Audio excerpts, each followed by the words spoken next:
삼계탕이 그렇게 맛있니? 한국 식당에서 한 스페인 아이가 손에 든 포크로 한국 음식을 정말 열심히 먹고 있습니다. 마치 며칠 동안 굶었던 것처럼요. 그런 아이를 바라보던 엄마는 감정이 복받쳐 울음을 터뜨리고 맙니다. 이들에게 도대체 어떤 일이 있었던 걸까요? 오늘의 사연은 미아 씨의 한국 음식에 대한 경험담이에요. 아이들에게 수면만큼 중요한 것은 바로 건강한 식습관을 길러주는 거죠. 많이 먹는 것도 중요하지만 무엇을 먹는지가 더 중요하답니다. 우리 부모님은 자녀들이 건강하게 자라기 위해 아이가 태어나는 순간부터 어른이 될 때까지 올바른 식사를 할 수 있도록 깊은 관심과 걱정을 하고 계세요. 건강한 식습관은 우리의 건강에 있어서 가장 중요한 부분이며 동시에 큰 즐거움이기도 해요. 그래서 자녀가 밥을 잘 먹지 않고 다른 아이들보다 마르거나 성장 속도가 더딘 모습을 보이면 부모님 입장에서는 정말 마음 아픈 상황에 직면하게 되죠. 오늘 소개해드릴 사연은 스페인 출신 부부의 아들 이야기입니다. 안녕하세요. 저는 미아라고 합니다. 아들과 함께 스페인에서 한국으로 와서 벌써 1년째 생활하고 있어요. 원래 저와 남편은 스페인에서 직장을 다니고 있었는데 제가 회사에서 높은 직급에 있어서 한국에 새로 생긴 지사로 인사이동이 되어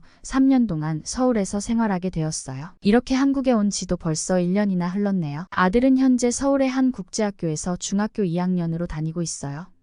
얼마 전까지만 해도 어리광 부리던 모습에서 이제는 사춘기 청소년답게 변화하는 모습을 보이고 있답니다. 현재는 남편과 떨어져 살고 있지만 예전보다 더 행복한 삶을 누리고 있어요. 남편과의 관계가 나빠서가 아니라는 점을 알아두셨으면 해요. 남편은 스페인에서 작은 사업을 하고 있어서 두세 달에 한 번씩 한국에 와서 저와 아들과 함께 시간을 보내고 다시 돌아가고 있어요. 사실 스페인에 살 때는 가족이 그렇게 행복하지 않았어요. 꽤나 힘든 시기였죠. 그 이유는 바로 아들에게 큰 문제가 있었기 때문이었어요. 저희 부부는 일에 대한 열정이 강한 편이었어요. 둘 다 일에 자부심을 가지고 있었고 해야 할 일이 있다면 밤을 새워가며 끝까지 해내는 끈기도 있었죠. 이런 성향 때문에 결혼 후 5년 동안은 일부러 아이를 갖지 않았어요. 하지만 시간이 지나면서 나이를 먹어가는 것을 느끼고 아이를 너무 늦게 낳지 않아야겠다고 생각하게 되었습니다. 결국 결혼 7년 만에 예쁜 아들을 맞이했답니다. 저희 아들은 정말 사랑스러웠지만 어려서부터 먹는 것에 대한 욕심이 없었어요. 정확히 말하자면 음식을 거부하는 경향이 있었죠. 첫 돌이 되기 전까지는 모유 수유를 했는데 그때는 모유를 잘 받아 먹었답니다. 하지만 이유식을 시작하면서부터 문제가 생겼어요. 아들은 이유식을 거의 먹지 않으려 했고 어떤 음식이든 거부하는 경향이 있었어요. 처음에는 그냥 아기들이 가지는 보통의 식성 문제라고 생각했죠. 그런데 시간이 지날수록 아들의 식사 문제는 점점 심각해졌어요. 나이가 들수록 다른 아이들과 비교해서 확연히 먹는 양이 적고 특정 음식에만 관심을 보이는 경향이 있었거든요. 그래서 저에게 많은 스트레스를 주었어요. 저는 여자인데 탈모가 생길 지경이었죠. 그러다 아이의 식사 문제가 단순한 고집이 아니라 뭔가 다른 문제가 있다는 것을 깨달았죠. 또 아이가 제대로 먹지 않으니 건강이 걱정됐어요. 부모로서 제 아이가 잘 먹고 건강하게 자라는 것이 가장 중요한데 그게 제대로 이루어지지 않으니 무력감을 느꼈죠. 일에 치이면서도 아이의 식사 문제에 신경을 쓰느라 정신적으로 지쳤어요. 아이의 건강 문제를 해결하기 위해 어떻게 해야 할지 고민하는 날이 많았습니다. 아이가 잘 먹지 않으니 당연히 키 성장도 더디고 몸도 말라 있었어요. 그런데 학교에 들어가기 전까지는 제가 직접 해주는 음식이나 외식을 할 때 조금씩이라도 먹었어요. 하지만 중학교에 들어간 후부터는 상황이 더 어려워졌죠. 하루에 한 끼조차 제대로 먹지 않는 날이 많아져서 걱정이 이만저만이 아니었습니다. 학교 급식이 아이의 입맛에 잘 맞지 않았던 것 같아요. 아이를 키운 부모님들은 잘 아시겠지만 아이가 밥을 제대로 먹지 않고 배가 들어간 모습을 보는 건 정말 힘들고 가슴 아픈 일이에요. 한국으로 오기 직전인 14살 때 아이의 몸무게는 겨우 34kg였어요. 14살 아이의 표준 몸무게가 대략 56kg인데 거의 22kg나 부족한 상태였죠. 이건 정말 심각한 건강 문제였어요. 아이의 식사 문제 때문에 밤낮으로 걱정이 이만저만이 아니었어요. 어떻게 하면 아이가 건강하게 먹을 수 있을지,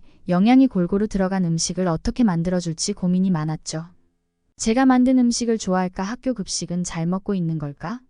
항상 이런 생각들이 머릿속을 맴돌았어요. 특히 아이가 말라가는 모습을 보면서는 마음이 너무 아팠죠. 부모로서 할 수 있는 모든 방법을 동원해도 아이가 제대로 먹지 않으니 무엇보다 무력감이 컸습니다. 아이의 건강과 성장이 걱정돼서 밤잠을 이루지 못하는 날도 많았어요. 그래서 스페인에서 여러 병원을 찾아다녔어요. 정신건강의학과, 소아청소년과, 이비인후과 등 많은 곳을 찾아다녔죠. 아이의 식사 문제를 해결하기 위해 어떤 전문가도 찾아가 보고 여러 검사와 상담을 받았죠. 하지만 결국엔 별다른 해결책을 찾지 못했어요. 의사들도 정확한 원인을 찾지 못했고 제공된 조언과 치료법들도 아이의 상태에 큰 변화를 주지 못했어요. 거식증은 보통 살을 빼려는 지속적인 노력이나 체중 관리에 대한 강한 집착 혹은 음식 섭취에 대한 정신적인 거부감 등에서 발생한다고 해요. 하지만 제 아이의 경우에는 그런 일반적인 원인들과는 달랐어요. 아이는 살을 빼려는 의도가 전혀 없어 보였고 체중에 대한 지나친 관심도 보이지 않았어요. 또한 음식에 대한 정신적인 거부감이 있는 것도 아닌 것 같았죠.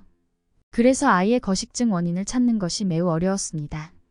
스페인의 병원에서 가장 아쉬웠던 점은 아이의 문제에 대해 깊이 있게 다루지 못했다는 거예요. 병원들은 대부분 표면적인 증상에만 초점을 맞추고 아이의 심리적인 부분이나 식사 문제의 근본적인 원인을 파악하는 데에는 한계가 있었죠. 여러 병원을 방문했지만 어디서도 아이의 상태를 정확히 진단하거나 효과적인 해결책을 제시하지 못했어요. 이런 경험은 저에게 큰 실망감을 주었고 아이의 건강 문제를 해결하기 위한 길이 막막하게만 느껴졌어요. 아이를 돕고자 하는 마음은 간절했지만 적절한 도움을 받지 못하는 상황이 계속되어 마음이 무거웠습니다. 이런 상황이 계속되니 저는 더 많은 스트레스와 좌절감을 느꼈죠. 아이를 위해 최선을 다하고 있었지만 결과적으로는 아무런 진전이 없어서 마음이 많이 아팠습니다. 아들은 제가 만든 음식이 맛이 없다고 하지는 않았어요. 가끔 학교 급식이 마음에 들지 않거나 급식을 먹고 나면 속이 불편하다고만 말했죠. 솔직히 저는 그 말이 잘 이해되지 않았어요.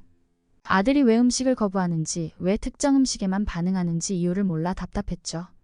다른 아이들은 학교 급식을 잘 먹고 심지어는 과체중인 아이들도 심심치 않게 보이기도 하는데 말이에요. 그리고 회사에서는 한국 파견에 대한 제 의견을 물어봤죠. 한국으로 파견 가기 전 저는 매우 부정적인 생각을 많이 하고 있었어요. 아들의 식사 문제가 해결되지 않은 상태에서 새로운 나라로 이사 가는 것에 대해 걱정이 컸죠. 아들의 건강 문제가 더 악화될까 봐 두려웠고 새로운 환경이 아들에게 어떤 영향을 미칠지 몰라 불안했어요. 또한 스페인에서조차 해결되지 않은 문제가 한국에서 어떻게 해결될 수 있을지에 대해 회의적이었죠. 그런 걱정 속에서도 아들이 거식증과 유사한 증상을 보이고 있었어요.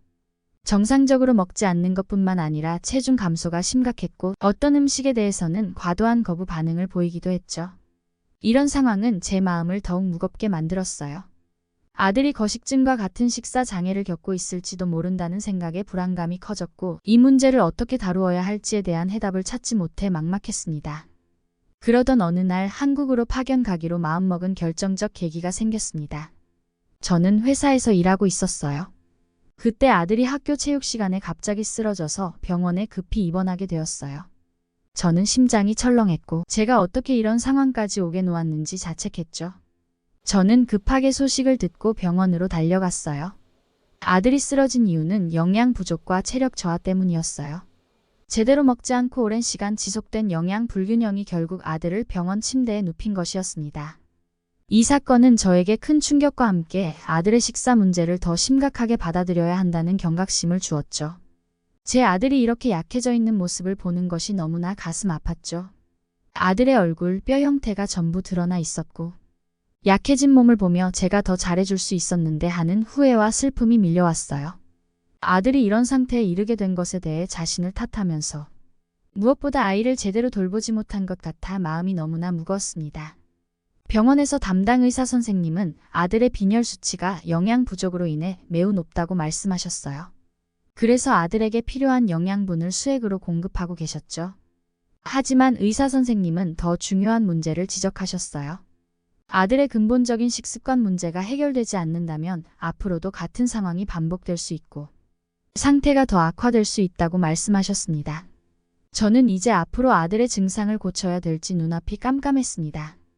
다들 아이들이 밥을 남기거나 안 먹는다고 투정 부리면 마음이 얼마나 아픈지 아실 거예요.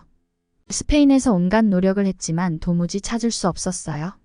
스페인 음식이 아들의 체질에 맞지 않는 것 같다는 생각도 해보았어요. 전문적인 영양학 지식이 없었고 스페인 음식 외에는 다른 나라 음식에 대해 잘 알지 못했죠. 그런데 한국으로의 파견 제안을 받고 혹시 한식이 아들에게 도움이 될지 모른다는 생각이 들었어요. 그래서 한식에 대해 조사하기 시작했죠. 한국 음식이 다양한 재료와 영양소를 갖추고 있다는 점, 그리고 건강에 좋은 요리 방식을 사용한다는 사실에 흥미를 느꼈습니다. 이러한 점들이 아들의 식습관 개선에 도움이 될 수도 있겠다는 생각에 한국으로 이주하는 것에 대해 조금 더 긍정적으로 생각하게 되었죠. 혹시나 하는 마음으로 한식에 대한 기대감을 갖게 되었습니다. 스페인에도 한국 음식점이 꽤 많아서 대표적인 한국 요리들에 대해서는 알고 있었어요. 물론 한국을 대표하는 유명한 요리들이었죠. 한식을 조사해보니 많은 사람들이 스페인 음식보다 한식이 건강에 좋다는 후기를 남겼더라고요. 한식의 반찬들은 색깔이 다양하고 예뻐서 눈길을 끌었어요. 여러 종류의 채소 요리들이 많아서 식단 자체가 건강해 보이는 인상을 받았죠. 다양한 영양소를 한 끼 식사에 모두 섭취할 수 있을 것 같다는 생각이 들었습니다. 하지만 다른 스페인 사람들이나 외국인들이 한식을 좋아하고 추천한다고 해도 그것이 제 아들의 입맛이나 체질에 잘 맞을지는 확신할 수 없었어요. 아들이 한식에 관심을 보일지 또 그것이 건강에 긍정적인 영향을 줄지는 아직 미지수였죠. 그래도 조금이라도 가능성이 있다면 시도해보고 싶은 마음이 컸습니다. 그래서 며칠을 고민한 후 저는 아들과 함께 한국에 같이 가기로 결심했습니다. 한국행을 결심하게 된 또 다른 큰 이유는 한국 학교 급식 사진들을 본 것이었어요. 인터넷에서 본 한국의 학교 급식 사진들은 정말 인상적이었죠. 물론 인터넷의 모든 정보를 맹신해서는 안 되지만 여러 번 검색해 볼수록 한국 학교 급식의 다양하고 영양가 있는 메뉴들이 저를 놀라게 했습니다. 저는 한국에 가서도 직장 생활을 해야 했기 때문에 평일 동안 아들에게 제대로 된 식사를 준비해 주기 어려운 상황이었어요. 그래서 한국으로 이주하는 것이 아들에게 긍정적인 변화를 줄 수 있을 거라는 생각이 들었죠. 아들에게 제대로 된 밥을 차려줄 수 없는 상황에서 한국 학교 급식의 질이 좋다는 것은 큰 장점이었어요. 그래서 마음을 굳히고 겨울이 되기 직전 한국에 도착했습니다. 처음엔 한국어를 잘 몰라서 서양식 음식점을 주로 이용했어요. 한국에 도착한 후 바로 살 집을 영어만 할 줄 아는 우리 아들을 위해 국제학교에도 입학 신청을 했어요. 겨울 동안 이런저런 준비를 하며 시간을 보냈죠. 그러던 어느 날 제가 사는 아파트 상가 근처에서 항상 맛있는 냄새가 나는 식당이 눈에 띄었어요. 그래서 용기를 내서 아들을 데리고 그 식당에 가보기로 했습니다. 그 식당에 들어서자마자 따뜻한 미소로 우리를 맞이해 주신 음식점 아주머니가 정말 인상 깊었어요. 아주머니는 우리가 처음 와본 손님이라는 것을 알아차리고 메뉴를 추천해 주셨죠. 그리고 반찬들을 하나하나 설명해 주시며 아들이 잘 먹을 수 있도록 친절하게 도와주셨습니다. 반찬들은 색색깔로 정말 예쁘게 담겨 있었고 각각 다른 맛과 향이 있어서 눈과 입이 즐거웠어요. 나물, 김치, 계란말이 같은 다양한 반찬들이 골고루 제공되었고 아들도 호기심 가득한 눈빛으로 하나씩 맛을 보기 시작했어요. 아주머니가 정성스레 만든 반찬들 덕분에 아들의 식사가 더욱 풍성해졌고 그리고 저희 가족은 제일 인기 있는 음식이라고 하는 것을 주문했어요. 메인 요리인 돼지불백이 나오자 그 냄새가 정말 좋았습니다. 아들은 평소대로 포크를 사용해 돼지불백을 먹기 시작했습니다. 소스가 조금 짜서인지 밥과 함께 먹더라고요. 아들이 이렇게 잘 먹는 모습을 보니 저는 마음이 아팠습니다. 그동안 제대로 먹지 않던 아들이 이렇게 맛있게 음식을 먹는 걸 보니 기쁘기도 하고 안쓰러운 섞인 복잡한 감정이 들었어요. 아들이 이렇게 많이 그것도 정말 맛있게 음식을 먹는 모습을 처음 봤으니까요. 감격스러움과 안도감 때문에 눈물이 나올 뻔했지만 겨우 참고 밥을 먹었어요. 아들의 밥그릇과 반찬 그릇은 금세 바닥을 보였죠. 추가로 더 주문하고 싶었지만 한국어를 잘 몰라 망설이고 있었어요. 그때 아들이 서빙하시는 아주머니에게 빈밥 그릇과 반찬 그릇을 들고 흔들어 보여 리필을 요청했어요. 아주머니는 곧 아들과 눈이 마주치고 웃으며 리필을 해주셨죠. 바디랭귀지가 얼마나 중요한지 새삼 깨달았어요. 그렇게 첫 한국에서의 식사를 마치고 집으로 돌아오는 길에 저는 아들에게 물었습니다. 갑자기 어떻게 그렇게 많이 먹을 수 있었어? 라고요. 아들이 대답했어요. 스페인에서는 기름진 음식과 인스턴트 요리, 튀김 요리의 냄새가 싫었는데 오늘 먹은 한식은 배에서 꼬르륵 소리가 날 정도로 맛있었어요. 그리고 만족스러운 표정을 지었습니다. 이런 상황이 너무도 신기해서 집에 돌아오는 내내 한국에 오길 정말 잘했다는 생각이 들었어요. 그렇게 아들과 함께 매일 저녁 식당을 다니며 한국식 식사를 하는 것이 정말 즐거운 일과가 되었습니다. 저는 직장 생활을 해야 했기 때문에 저녁 시간에만 같이 식사할 수 있었지만 그럼에도 불구하고 아들의 얼굴에 살이 붙는 것을 보며 기쁨을 느꼈죠. 시간이 흘러 아들의 새 학기가 시작되었고 국제학교에 입학한 아들은 중학교 2학년 생활을 시작했습니다. 학교에서 점심 급식을 먹고 저와 함께 저녁에는 동네 식당을 돌아다니며 한식을 먹었더니 아들의 체중은 빠르게 늘어나기 시작했습니다. 아들의 모발에서는 윤기가 흐르는 것이 느껴졌고 그동안 입던 옷들이 작아져서 새로운 옷을 사야 했어요. 우리는 새 옷을 쇼핑하며 얼마나 행복했는지 모릅니다. 이 모든 변화를 스페인에 있는 남편에게도 전했어요. 처음엔 믿기 어렵다고 했지만 그 역시 이전에 걱정을 많이 해왔기에 아들의 변화를 듣고 너무나도 기뻐하며 고마워했어요. 빨리 아들의 모습을 직접 보고 싶어 했죠. 남편이 아들의 새 학기가 시작된 후 한국 집에 도착했을 때 아들을 보고는 깜짝 놀랐어요. 아들이 무려 17kg나 몸무게가 늘어난 걸 보고 말이죠.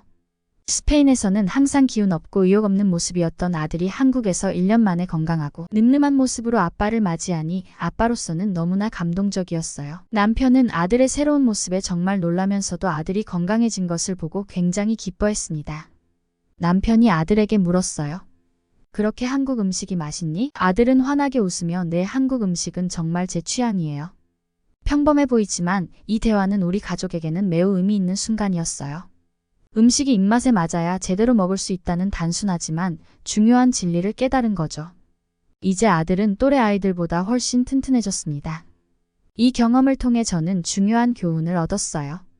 각자에게 맞는 음식이 다를 수 있고 내 나라 음식만이 늘 최고는 아니라는 것을요. 한국에 오게 된 것은 단순한 우연이었지만 한식을 통해 우리 가족이 이렇게 건강해진 것은 정말 행운이었습니다. 한국에 있든 스페인으로 돌아가든 우리 가족은 앞으로도 한식을 즐기며 사랑하는 아들이 건강하게 자랄 수 있도록 계속 노력할 겁니다. 지금까지 스페인 엄마 미아 씨의 사연이었습니다. 오늘도 재밌게 시청하셨다면 구독, 좋아요 부탁드릴게요. 감사합니다.